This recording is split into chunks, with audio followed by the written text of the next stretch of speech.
Physics online classes. हम मात्रक एवं विमा वाले चैप्टर में हम पढ़ रहे थे किसी भौतिक राशि का मान एक मात्रक पद्धति से दूसरी मात्रक पद्धति में बदलना। जैसा कि आप जानते हैं, हमने अपने लास्ट वीडियो में फॉर्मूला भी पढ़ा था, कन्वर्जन का फॉर्मूला पढ़ा था भौतिक राशि का मान एक मात्रक पद्धति से दूसरी मात्रक पद्धति में बदलने के लिए। तो हमारा वो फॉर्मूला आया था N2 बराबर N1 M1 अपॉन M2 की power A, L1 upon L2 की पावर B और T1 अपॉन T2 की पावर C। तो जिसने पहले पिछला वाला वीडियो नहीं देखा है, पहले वो वाला वीडियो देख ले, तभी उसके बाद हमें ये वाला वीडियो समझ में आएगा। क्योंकि आज हम इस सूत्र पर न्यूमेरिकल करने वाले हैं और ये न्यूमेरिकल का कॉन्सेप्ट हमें तभी समझ में आएगा जब हम इससे पिछले वाला वीडियो देख लेंगे। तो हम देखते हैं क्वेश्चन किस तरह से हम कन्वर्जन करते हैं। तो यहाँ ये क्वेश्चन ले लेता हूं, जैसे 1 न्यूटन बल को, या इसको ऐसे भी कह सकते हैं, 1 किलोग्राम मीटर प्रति सेकंड स्क्वायर बल को MKS मात्रक पद्धति से CGS मात्रक पद्धति में बदलिए। तो हमें यहाँ MKS से CGS में बदलना है। तो यहाँ देखते हैं हम इसे किस तरह से हम CGS में बदलेंगे। तो आप यहाँ देखेंगे, यहाँ किलोग्राम तो ग्राम में बदल जाएगा, मीटर सेंटीमीटर में बदल जाएगा और सेकंड के स्थान पे सेकंड ही रहेगा। तो देखते हैं 1 न्यूटन जो MKS में है वो CGS में कितना होता है। तो यहाँ अगर हम देखें तो F इक्वल्स टू 1 न्यूटन दिया हुआ है और इसका विमा सूत्र होता है M1 L1 T-2। तो यहाँ से आप देख सकते हैं A का मान तो 1 है, B का मान 1 और C का मान -2 है। और यहाँ अगर मैं N1 की बात करूं तो N1 1 है, आंकिक मान N1 1 दिया हुआ है। तो हम ये फॉर्मूला लगाते हैं तो देखेंगे किस तरह से लगाना है इसे। N2 बराबर N1 का मतलब 1 M1 अपॉन M2। तो M1 MKS मात्रक पद्धति में, इसलिए M1 को लिखेंगे 1 किलोग्राम और M2 यानी CGS में बदलना है, 2 मतलब CGS में बदलना है हमें, तो M2 को लिखेंगे हम 1 ग्राम। ये रूल फिक्स है, हमको इसी तरह चलना है। और A का यहाँ वैल्यू है 1। फिर L माने लंबाई को MKS में लिखेंगे 1 मीटर और CGS में लिखेंगे यहाँ इसे 1 सेंटीमीटर। और B का मान आप देख सकते हैं 1 ही है यहाँ पर। इसी तरह से T1 जो है वो हो जाएगा 1 सेकेंड और CGS में भी 1 सेकेंड ही होगा। समय का मान MKS और CGS में समान ही रहता है कि पावर -2, क्योंकि C का मान यहाँ कितना है -2। तो इसे देखेंगे किस तरह से सॉल्व होगा आगे। N2 बराबर, अब आप जानते हैं हमें MKS से CGS में बदलना है, इसलिए यहाँ किलोग्राम मीटर ये सभी किस में होने चाहिए, CGS में होने चाहिए। तो 1 किलोग्राम बराबर होता है 1000 ग्राम। तो ये हो गया 1000 ग्राम बटे 1 ग्राम की पावर 1 हो गई। 1 मीटर बराबर 100 सेंटीमीटर और ये 1 सेंटीमीटर की पावर 1 है। और यहाँ सेकंड से सेकंड कैंसिल हो जाएगा, यानी 1 आ जाएगा। तो यहाँ N2 बराबर ये होगा 1 और ये 1000 ग्राम, तो कैंसिल हो जाएगा ये। तो यहाँ आ जाएगा 1000 की पावर 1, तो 1000 और 100 की पावर 1, तो 100 आ जाएगा। तो N2 बराबर आप देख सकते हैं ये आ गया 50, यानी N2 बराबर 10 की पावर 5। अब यहाँ देखने वाली बात यह है कि किलोग्राम तो किसमें बदल गया, ग्राम में, और मीटर सेंटीमीटर में, और समय सेकंड स्क्वायर में बदल जाएगा। तो ये इस तरह से कन्वर्जन हो जाता है। यहाँ एक बात और ध्यान रखेंगे, ये जो ग्राम सेंटीमीटर पर सेकंड स्क्वायर होता है ये डाइन के बराबर होता है।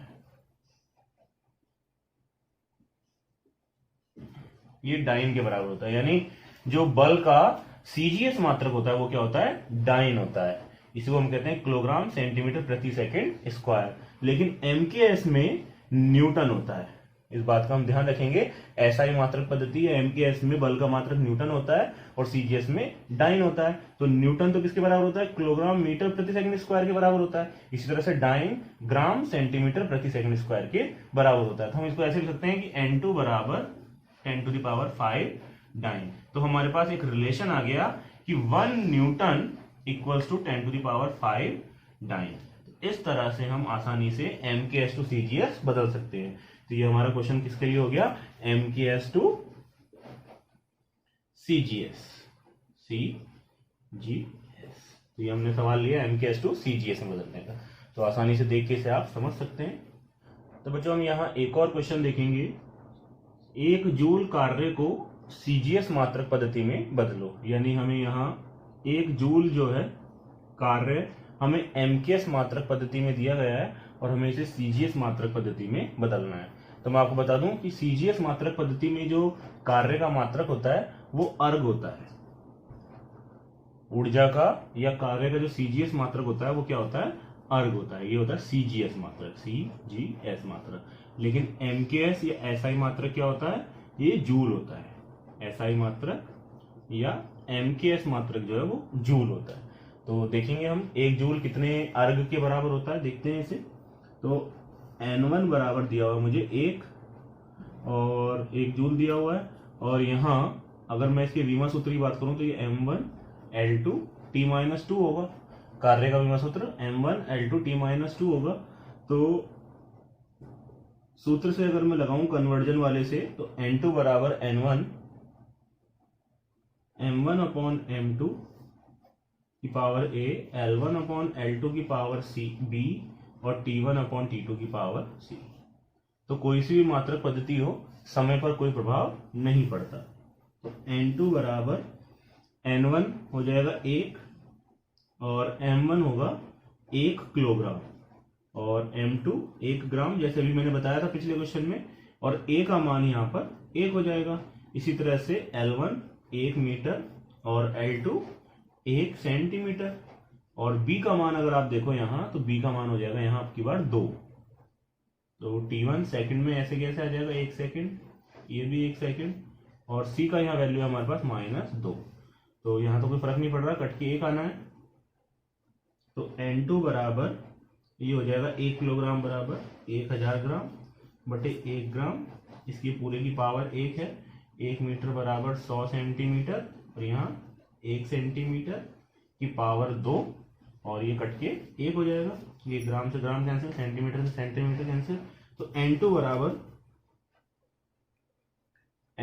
हो जाएगा 1000 गुणा 100 की पावर 2, 100 की पावर 2। तो यहाँ N2 बराबर होगा 1000 गुणा 4 जीरो ये हो गए। तो N2 बराबर अगर आप देखो तो 7 जीरो है, तो 10 की पावर 7 अर्ग हो जाएगा। तो हमने यहाँ 1 जूल कार्य को सीजीएस मात्रक पद्धति में बदला, तो वो कितना आ रहा है यहाँ पर 10 की घात 7 अर्ग, यानी 1 जूल होता है 10 की पावर 7 अर्ग। तो इस तरह से हम आसानी से एमकेएस टू सीजीएस में कन्वर्जन समझ सकते हैं। अब हम एक क्वेश्चन सीजीएस से एमकेएस का भी ले लेते हैं ताकि आपका कॉन्सेप्ट और अच्छा क्लियर हो जाएगा। तो मैंने बच्चों यहाँ एक और क्वेश्चन लिया है जिसे मुझे एमकेएस मात्रक पद्धति में बदलना है। सीजीएस मात्रक पद्धति में मान दिया हुआ है और एमकेएस मात्रक पद्धति में बदलना है। तो आप यहाँ देख सकते हैं यहाँ 13 ग्राम प्रति सेंटीमीटर क्यूब, भौतिक राशि का नाम मैंने नहीं बताया है, यहाँ को एमकेएस मात्रक पद्धति में बदलो। तो हम यहाँ इस मात्रक को देखकर भौतिक राशि का भी पता लगा सकते हैं। तो आप देख रहे हैं ऊपर यहाँ ग्राम है और ग्राम जो है वो द्रव्यमान का मात्रक है, यानी ऊपर लिखा हुआ है द्रव्यमान। और सेंटीमीटर क्यूब जो है वो आयतन का मात्रक है। तो यहाँ क्या आ जाएगा, यहाँ आयतन आ जाएगा। तो द्रव्यमान बटे आयतन जो होता है वो हम जानते हैं कि क्या होता है, घनत्व होता है। घनत्व का क्या होता है सूत्र, द्रव्यमान बटे आयतन। तो हमें यहाँ आसानी से पता लग रहा है कि 13 ग्राम प्रति सेंटीमीटर क्यूब हमें ये घनत्व दिया हुआ है सीजीएस के अंदर। और घनत्व का विमा सूत्र हम जानते हैं क्या होता है, L की पावर -3 T की पावर 0 होता है। घनत्व का विमा सूत्र होता है m1 L की पावर -3 T की पावर 0। तो आप यहां से ये मात्रक देखकर आसानी से भौतिक राशि का भी पता लगा सकते हैं, कौन सी भौतिक राशि है, और इस मात्रक को देखकर ही हम विमा सूत्र भी लिख सकते हैं। जैसे ऊपर ग्राम यानी द्रव्यमान, द्रव्यमान की पावर 1, लेकिन बटे में आ रहा है सेंटीमीटर यानी लंबाई, तो लंबाई की पावर कितनी हो जाएगी, ऊपर जाके -3। यहाँ कितनी है, बटे में सेंटीमीटर क्यूब है, ऊपर जाके कितना हो गया, -3। और टी नहीं है, यहाँ पर समय नहीं है, सेकंड नहीं दिया हुआ, तो टी की पावर 0 लिया है। तो कन्वर्जन देखते हैं इसका। तो यहाँ अब मैं n1 मान लेता हूँ 13, और विमा सूत्र के लिए a बराबर 1, b बराबर -3 और t बराबर और c बराबर 0। सूत्र लगाएंगे हम, n2 बराबर n1 m1 अपॉन m2 की power a, l1 upon l2 की पावर b और t1 अपॉन t2 की पावर c। तो n2 बराबर n1 लिखेंगे हम यहाँ 13। अब यहाँ समझने वाली बात यह है, हमें यहाँ CGS से MKS में बदलना है। तो अब क्या हम ऊपर जो है वो CGS के हिसाब से रखेंगे, यानी m1 यानी द्रव्यमान रखेंगे 1 ग्राम।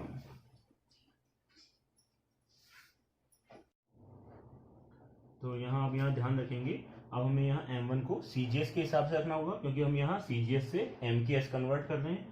तो m1 हो जाएगा 1 ग्राम और m2 हो जाएगा 1 किलोग्राम की पावर a का मतलब हो गया 1, l1 हो जाएगा 1 सेंटीमीटर और l2 होगा आपकी बात 1 मीटर।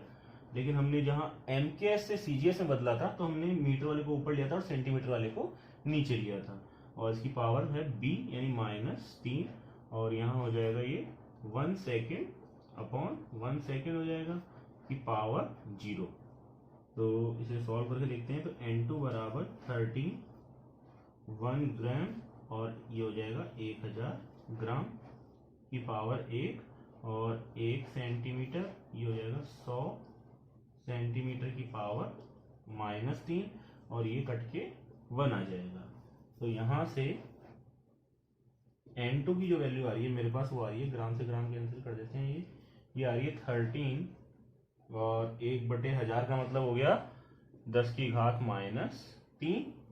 1/1000 का मतलब हो गया 10 की घात -3, यानी इसको लिख सकते हैं 1/10 की घात 3, और 10 की घात 3 ऊपर जाएगा तो क्या हो जाएगा 10 की घात -3, और यहाँ 1/100 की घात है -3। आप देख सकते हैं यहाँ पे घात है -3 और 1/100 की घात है, तो ये ऊपर जाके हो जाएगा 13 गुणा 10 की घात -3, और ये 100 गुणा 10 की घात 3। तो इसे सॉल्व करें हम, तो n2 बराबर आएगा 13, इसको 1000 लिख देता हूँ नीचे, 1000 जैसे लिखा हुआ था 10 की घात -3 को, और ये 100 गुणा 100 गुणा 100। तो ये जो कट रहे हैं उसे हमने काट दिया। तो n2 बराबर आ रहा है 13 गुणा 10 की घात 3। तो ये हमने इसको अंकिक मान को बदल लिया है, लेकिन यहाँ ग्राम था तो यहाँ क्या आ जाएगा किलोग्राम, और यहाँ सेंटीमीटर क्यूब था तो क्या आ जाएगा मीटर क्यूब। तो इस तरह से हम CGS से MKS में भी बदल सकते हैं। तो हमें केवल यहाँ ध्यान रखना है किस तरह से हम यहाँ कन्वर्ट कर रहे हैं। केवल अगर हमें यहाँ ध्यान रह जाए किस तरह से हम कन्वर्ट कर रहे हैं, तो आसानी से कन्वर्जन हो जाएगा, आसानी से CGS से MKS में रूपांतरण हो जाएगा।